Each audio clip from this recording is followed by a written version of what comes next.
Baka ipapapin ako.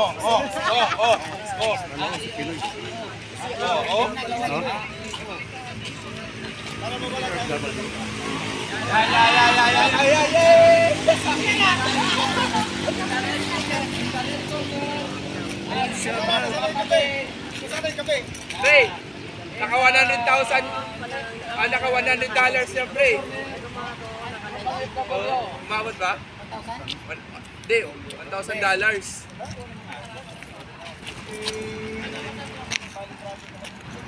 Mayroon niya, pre, naka $1,000. Ma'am, magandang araw po. Welcome po dito sa Manila Bay. Yung Manila Bay pala, ma'am, explain lang sa inyo bago mag-umpisa. May habang 500 meters at 60 na lapad. Pero ito yung tanong namin, ma'am. Ma'am, bilang isang nasa larangan ng pagdibusyo, gaano po kahalaga ang mga politik ni Pangulong Bongbong Marcos? In fact, nakabisita na po siya sa 17 na bansa sa loob lamang ng 2 taon sa pwesto niya.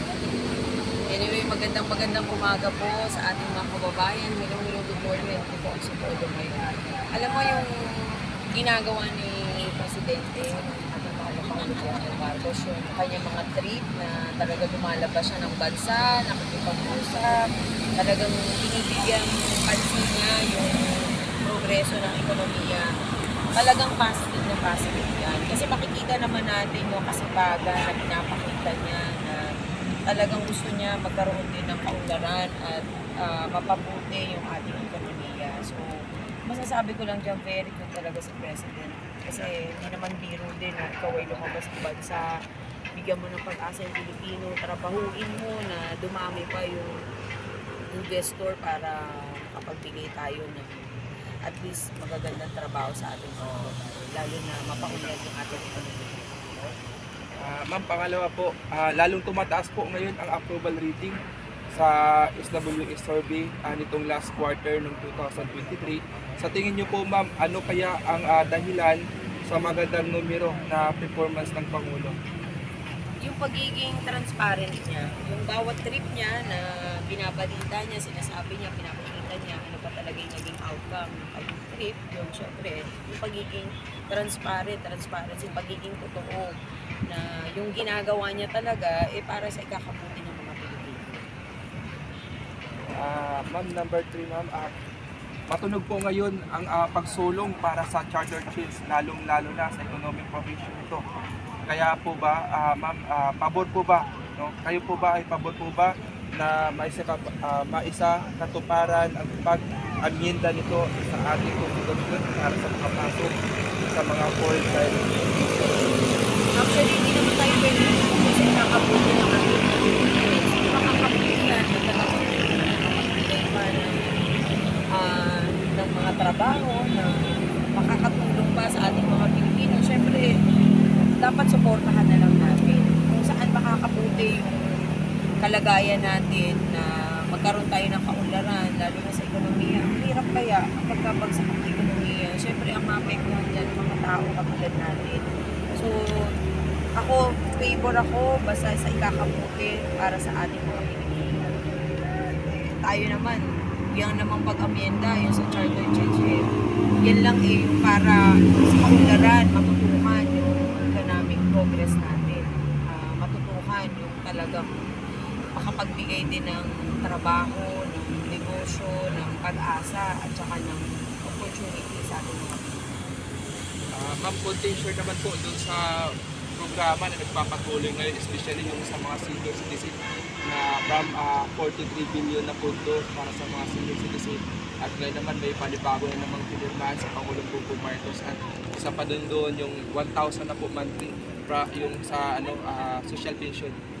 Actually, talagang very good news po yan dahil nga naibaba na ng ating mahal na Pangulong Bongbong Marcos yung 43 billion pesos para sa health insurance ng mga senior citizen. At syempre, dagdag benepisyo rin yung 1,000 pesos na para sa ating mga indigent na mga senior citizen. At talagang yung walang-wala, magkaroon sila ng chance na magkaroon sila ng, ng pension na makakatulong para sa kanila. Syempre, unang-una masasabi ko lang dyan, ako naman ever since nag-umpisa sa online registration up to now, na natutuwa ako kasi umabot na ng 5 milyon ang mga nakarehistro ng mga senior citizen at patuloy pa natin itong gagampanan para lahat ng senior citizen ay masiguro natin na marehistro para yung kanilang 43 billion pesos ay talagang mapunta sa kanila direct. Dahil alam niyo naman, ang buhay ng isang senior citizen napakahirap. Kung tayo nga nasa middle age, diba, nahihirapan, napapagod, what pa yung ating mga senior citizen na. Kaya ito ay isa ring masasalamat natin sa mahal na Pangulong Bongbong Marcos dahil sa pagbibigay atensyon niya para mabigyan din ng tulong yung ating mga senior citizen. Malaking bagay po ito. Kaya sana, para sa ating mga kababayan na may mga senior citizen sa kanilang tahanan o may magulang pa o kamag-anak, tulungan po natin sila na makapagparehistro online kasi ito rin yung paraan natin na mabigyan sila ng tulong. Lalo na maramdaman nila na mahal sila ng ating gobyerno.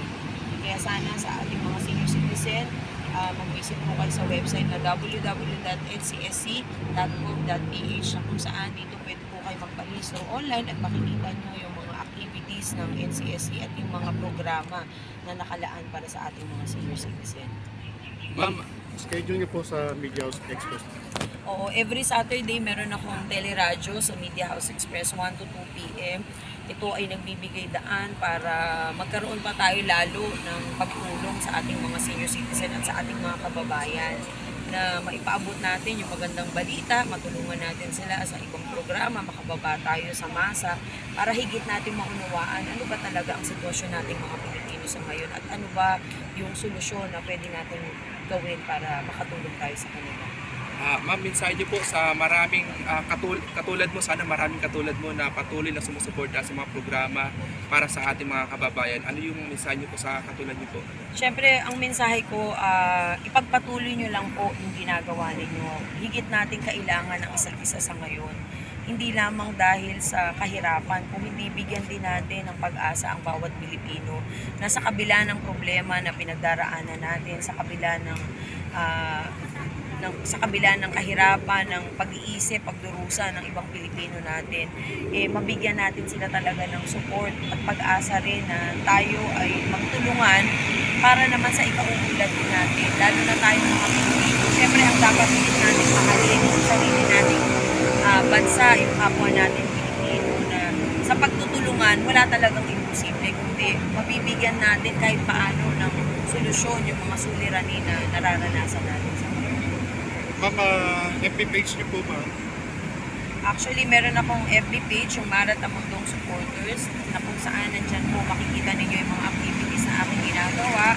Diyan sinishare po namin kasi kahit paano, nabibigyan natin, nabuboost natin yung moral ng mga Pilipino. Nabibigyan natin sila ng pag-asa na maganda palang tumulong, maganda pala ang outcome nito sa atin. Kasi kahit hindi naman tayo mayaman na mayaman, pero kung nakikitaan natin ang bawat isa ng may puso at malasakit, ibang bagay po yun. Kasi kahit paano, araw-araw nagigising ka na may dahilan para tayo ay tumulong.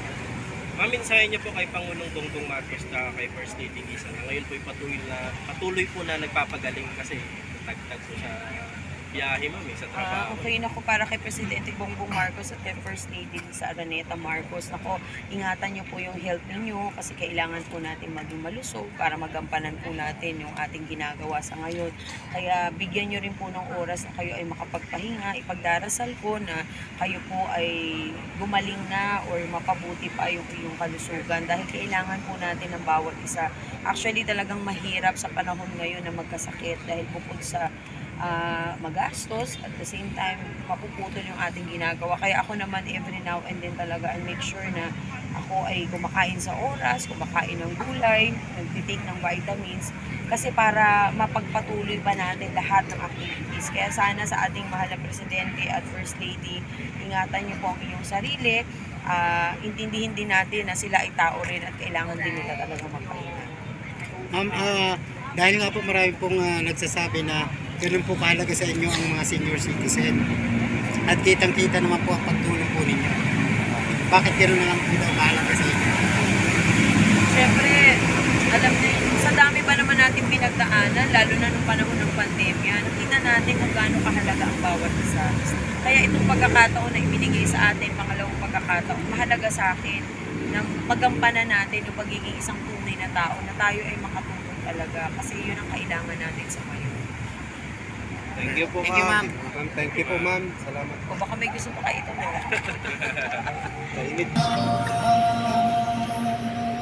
Rex, nag-viral yan nakaraan. Nag-viral ka, di ba? Kamusta yung viral ka?